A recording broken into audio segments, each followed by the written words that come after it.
Hello students. तो आज हम लोग बात करने वाले हैं US FDA GLP regulations, right. So जो भी United State food drug and administrations का गुड लेबोरेटरी प्रैक्टिस का रेगुलेशंस कैसे होता है, what are the sub parts involve into that basically we are going to discuss, right. So बने रहिए video के साथ। तो फर्स्ट इसमें यूएस एफडीए जीएलपी रेगुलेशंस जो है, these are a set of standards that ensure the quality, integrity, and reliability of non-clinical laboratory studies. Remember, non-clinical laboratory studies submitted to the FDA, right? तो यहाँ पे US की बात हो रही है, ठीक है। They cover design, conduct, documentation and reporting to ensure consistency and regulatory compliance, ठीक है। तो यह एक सेट ऑफ स्टैंडर्ड होता है जो कि यह इस चीज़ का निर्धारित करती है कि क्वालिटी, इंटीग्रिटी और रिलायबिलिटी जो नॉन क्लिनिकल लेबोरेटरी स्टडी है, जहाँ पे क्लिनिकल ट्रायल नहीं हो रहा है, clinical things are not going on, तो एफडीए को सबमिट किया गया है, तो वो चीज़ बेसिकली उसके डिज़ाइन पे, मतलब design of the lab infra even in equipment, उसके कंडक्ट, कौन कौन से मेथड इन्वॉल्व हैं, what are the documentation is being used, right, and उसको रिपोर्ट कैसे किया जाना चाहिए, उसकी कंसिस्टेंसी कितनी है ना, रेगुलेटरी कंप्लायंसेस को टैकल करने के लिए इस रेगुलेशंस का इस्तेमाल किया जाता है। तो आइए इसके सब पार्ट ए टू एफ, इसमें ए टू के है ना, ये दिया हुआ है आपके सिलेबस में क्लियरली। तो इसके एक एक सब पार्ट को हम डिस्क्राइब करते हैं। तो सब पार्ट ए जब हम बात करते हैं, general provisions, right, it defines the regulations and provide general requirements. For example defines terms like test article. अब टेस्ट आर्टिकल का डेफिनेशन कोई अपने हिसाब से कर देगा, कोई मतलब आप चैट जीपीटी में देखोगे, गूगल में देखोगे, there may be so many thing, but test article should be defined by USFDA, what is that exactly, ठीक है।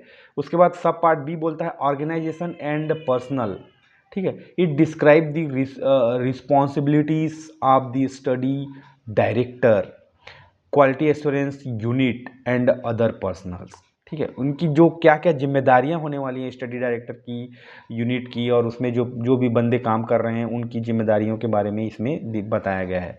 सब पार्ट सी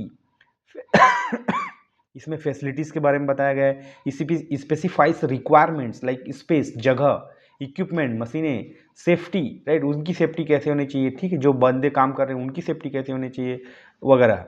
सब पार्ट डी बोलता है इक्विपमेंट के बारे में, ठीक है।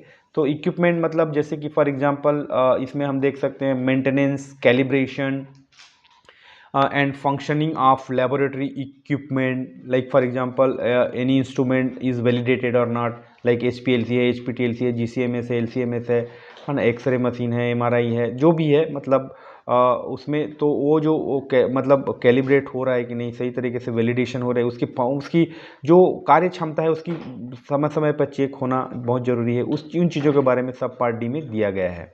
सब पार्ट ई बोलता है testing of test and control articles, ठीक है, जैसे कि हैंडलिंग, स्टोरेज।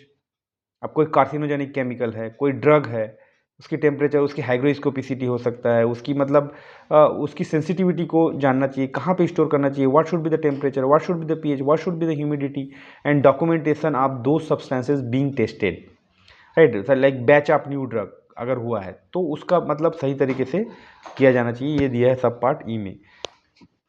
सब पार्ट एफ के बारे में जब हम बात करते हैं, protocol for and conduct of laboratory studies, plan, protocol मतलब प्लान, तो specifies that a written protocol must be established before study. एक सही तरीके से अप्रूव्ड प्रोटोकॉल होना चाहिए कोई भी लेबोरेटरी स्टडी को। जैसे कि आप एक मतलब if you are testing for the presence of flavonoids, right, in the particular like colorimeter, तो क्या है method, what is the established method, what has given in Indian pharmacopoeia, what has given in the not Indian pharmacopoeia, sorry, here it is US pharmacopoeia, तो उसके हिसाब से वो चलना चाहिए, ठीक है।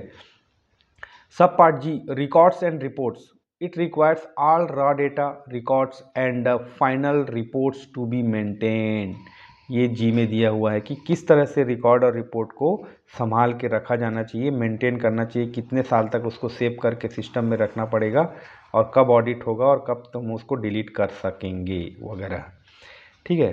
देन उसके बाद सब part H, good laboratory practice for non clinical, ठीक है। नॉन क्लिनिकल जहाँ पे हम बात करते हैं वहाँ पे मतलब definitely it is not related to clinical, right. Studies should be reproducible and all experimental conditions, ठीक है, जो भी स्टडी हम कर रहे हैं वो रिप्रोड्यूसेबल होना चाहिए और है ना आर एक्सपेरिमेंटल कंडीशन में। तो उसके बारे में इसमें दिया हुआ है सब पार्ट एच में। सब पार्ट आई बोलता है quality assurance unit, independent quality assurance unit to ensure good laboratory practice compliances. जो भी शिकायतें आ रही हैं उस लैब से रिलेटेड, उसके लिए एक इंडिपेंडेंट क्वालिटी एश्योरेंस यूनिट होना चाहिए, डिपार्टमेंट होना चाहिए जो कि इस चीज़ को हैंडल कर सकें, मैनेज कर सकें, and they can have the proper solution for the particular issue. सब पार्ट जे बोलता है रिस्पॉन्सिबिलिटीज ऑफ स्टडी डायरेक्टर। अब जो स्टडी डायरेक्टर है उसकी क्या क्या जिम्मेदारियां होनी चाहिए।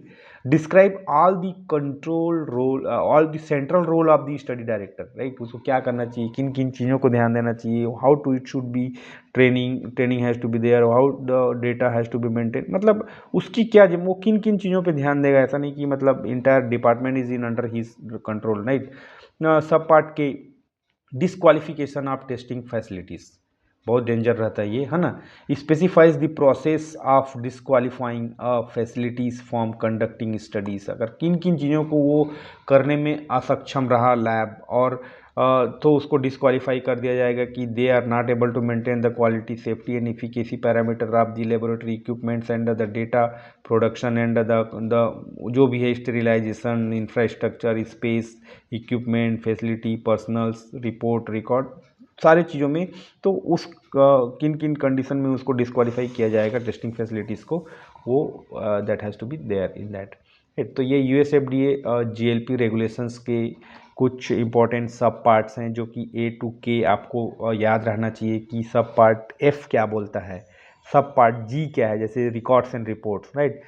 सब पार्ट सी बोलता है फैसिलिटीज़ के बारे में, सब पार्ट आई बोलता है क्वालिटी एश्योरेंस के बारे में, सब पार्ट ए जनरल प्रोविजंस है, सब part B organization and personnels हैं। तो ये चीज़ आपको याद रहना चाहिए कि कौन से सब पार्ट में किस हेडिंग के तहत क्या चीज़ दिया गया है। यूएसएफडीए जीएलपी का ये इसका रेगुलेशंस का रिक्वायरमेंट है। तो you just go through and 1 or 2 times if you read out, definitely you will be able to memorize it in an exam. These notes will be available in Telegram channel. I will give you the link in description box. By clicking the link you can reach to the Telegram channel. आप चाहें तो अपना खुद का notes बना सकते हैं या इसी नोट से डायरेक्टली पढ़ सकते हैं। It is left to you. There are so many multiple source also available. You can check it. Thank you.